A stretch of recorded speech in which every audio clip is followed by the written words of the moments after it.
Bapak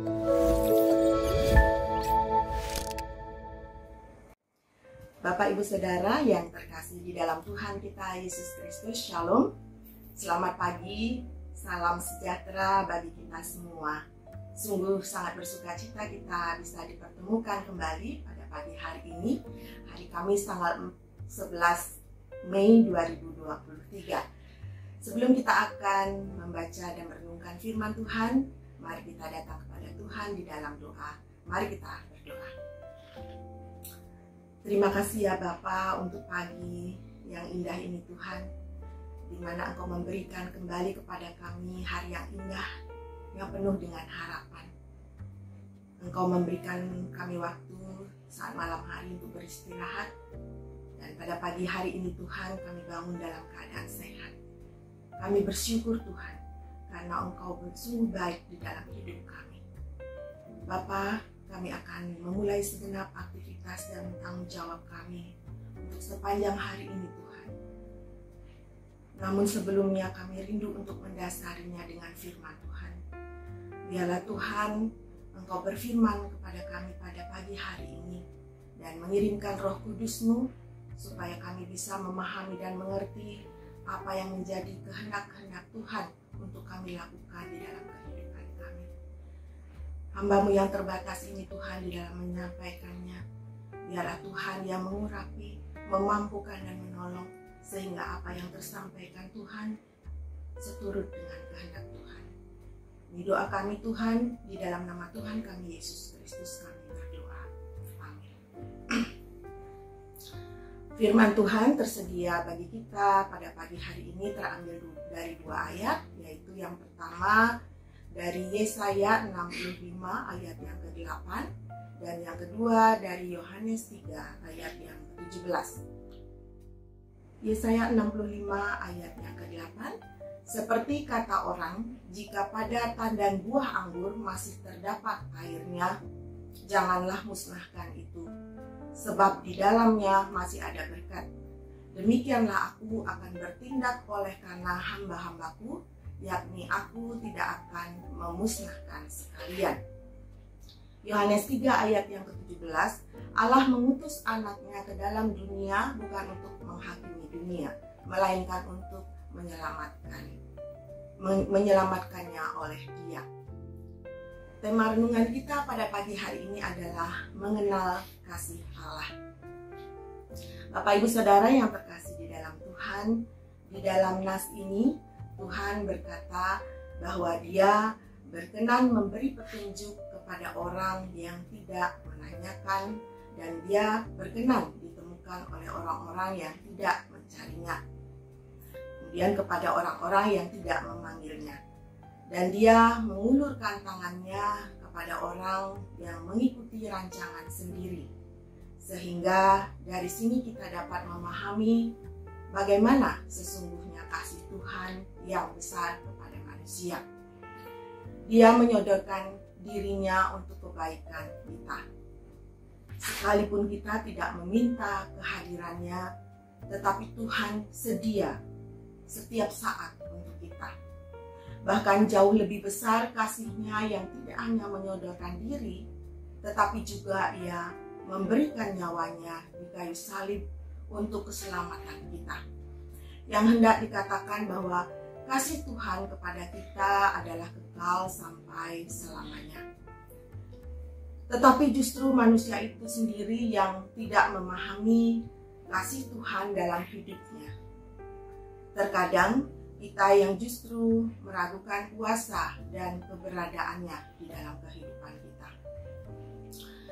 Demikian juga umat Israel dalam nas ini yang tidak lagi dapat memahami keberadaan Tuhan dalam kehidupannya. Penderitaannya yang mereka alami karena dosa semakin mereka kotori lagi, padahal Tuhan ada untuk mereka.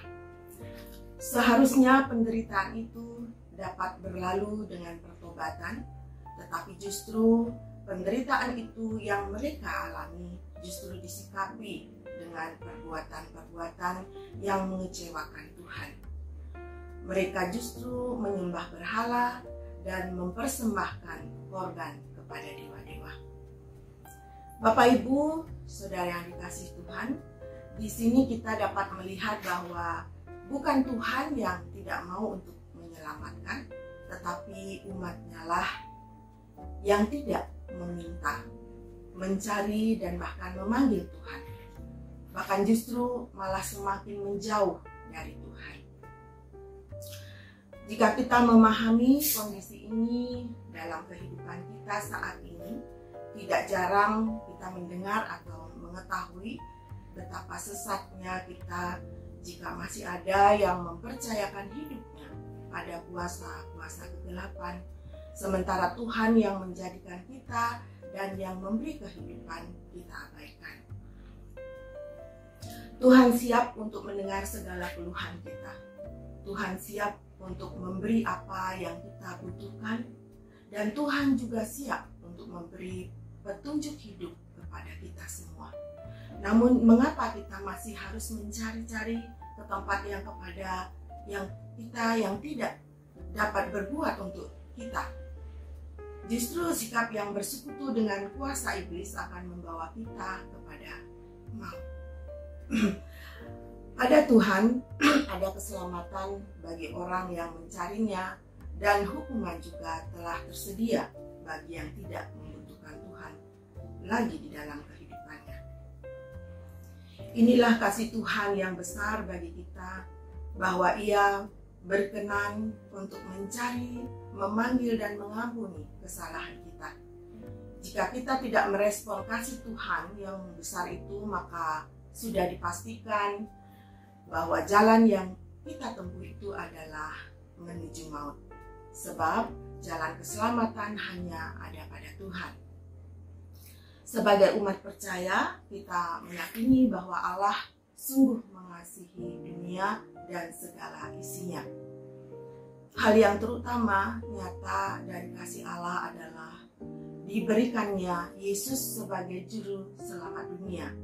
Yesus Kristus menjadi pendamai kita dengan Allah.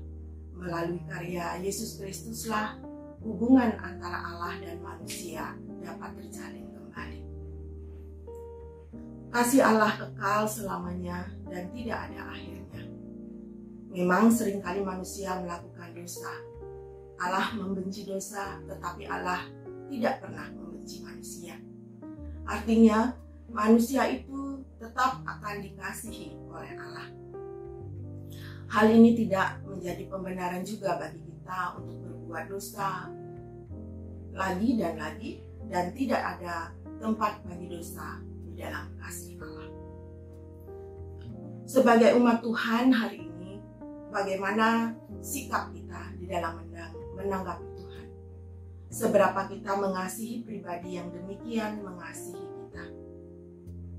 Adakah kita menanggapi Dia setiap saat Dia memanggil dan berbicara kepada kita? Ataukah kita lebih sering seperti bangsa Israel yang memilih untuk bertindak sesuka hati ketimbang menyenangkan hati Tuhan? Setiap dosa yang kita lakukan adalah wujud pemberontakan kita kepada Tuhan, dan itu membuat hatinya terluka. Ambillah pilihan terbaik yang memuliakan dan menyenangkan hati Tuhan. Amin. Bapak Ibu, mari kita berdoa. Segala puji dan syukur kami naikkan kepadamu ya Tuhan, karena Engkau telah berfirman kepada kami pada saat ini, bahwa kasih Allah lebih besar dari segalanya mengasihi kami, anak-anak-Mu Tuhan. Seberapapun dosa yang kami perbuat, Engkau tetap mengasihi dan menyayangi kehidupan kami. Terima kasih ya Bapa untuk firman Tuhan pada saat ini. Biarlah firman-Mu ini Tuhan bisa kami lakukan di dalam kehidupan kami. Terlebih dari itu Tuhan, kami bisa mengabarkan kabar baik ini kepada semua orang yang ada di sekitar kami. Pada saat ini Tuhan, kami berdoa bagi saudara-saudara kami yang sakit dimanapun mereka berada Tuhan. Tangan-Mu tidak kurang panjang untuk menjamahnya. Engkau akan menyembuhkan, Engkau akan memulihkan. melalui obat dan tenaga medis yang mereka pergunakan. Biarlah Tuhan mereka bisa menyaksikan bagaimana Engkau mengasihi mereka semua. Kami yakin Tuhan, kasih-Mu tetap ada untuk mereka semua. Kami berdoa juga bagi jemaat Tuhan yang pada saat ini akan memulai segala tugas dan aktivitas mereka.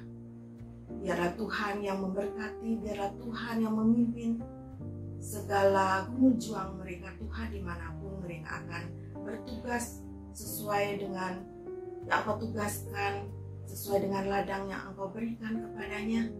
Biarlah Tuhan memberkatinya, Tuhan. Kami yakin dan percaya Tuhan, Engkau tidak akan membiarkan kami berkekurangan. Engkau akan mencukupkan kami sesuai dengan kemuliaan dan kehormatan Tuhan. Terima kasih Tuhan, kami akan memulai segala tugas kami. Biarlah Tuhan yang memberikan kami yang terbaik untuk hari ini. Dan kami yakin Tuhan, tidak ada hal pun satupun yang terjadi dalam hidup kami tanpa seizin Tuhan. Ini doa kami Tuhan, kami serahkan kehidupan kami seluruhnya ke dalam tangan pengasihan-Mu.